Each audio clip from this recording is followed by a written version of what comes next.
Hey, and welcome to this week's video. In today's session, I want to tackle the one big thing that we all fear, and that is failure. I know a lot of you struggle with the fear of failure, or maybe even the fear of success. And this fear can hold you back, keep you from taking the risks that you need to be able to grow, and even stops you from pursuing your biggest dreams. But what if I told you that the fear of failure is actually the key to the biggest breakthroughs? That if we can reframe failure, we could give you the freedom to detach from the results so that you could even take bolder actions. Maybe you've been hesitant to put yourself out there. Perhaps you've been writing songs in your bedroom, really scared to share them with the world. Or maybe you've even got a really deep calling to be a piano vocal and songwriter, but you think that people might laugh at you. So maybe you even tried in your 20s and 30s and you got pretty far, but then life happened, you had kids, you got married, maybe you stopped doing it because of mental health issues or work issues, and you're kind of looking back going, what if I had actually stuck with it? You might even be afraid of failing again. But first of all, let me break down what I think failure actually means. Here's the thing. Failure is often just a label we attach to unmet expectations.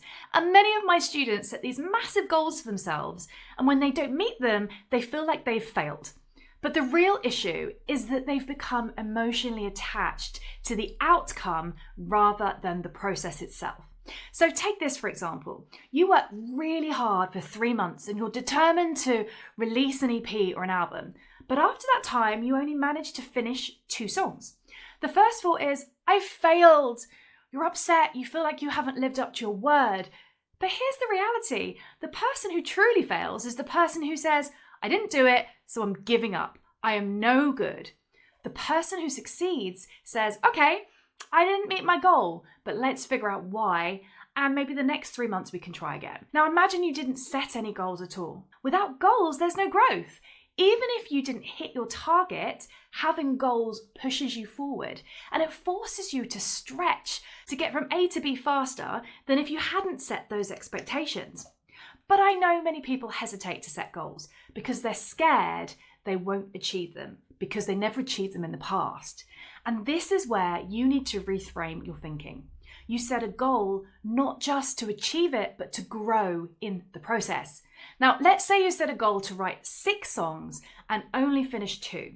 Without the goal, you likely wouldn't have written any songs. So that's not a failure. That's actually a really big win. I've got a really powerful exercise for you.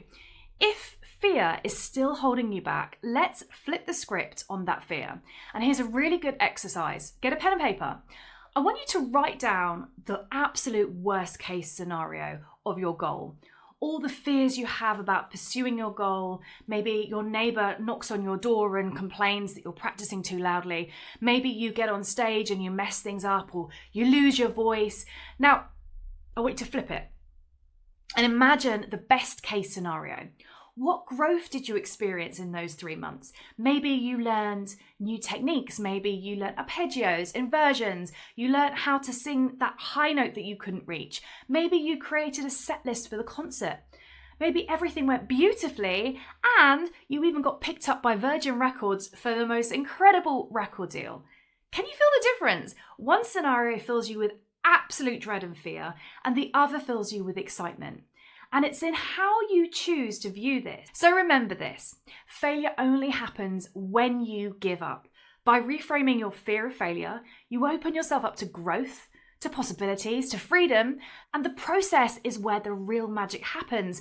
Now, if this has resonated with you, I do weekly YouTube tutorials on piano, vocal, songwriting, for healing and self-expression. And if you have enjoyed this, please hit subscribe, and I will see you next week for another lesson. Take care. Bye.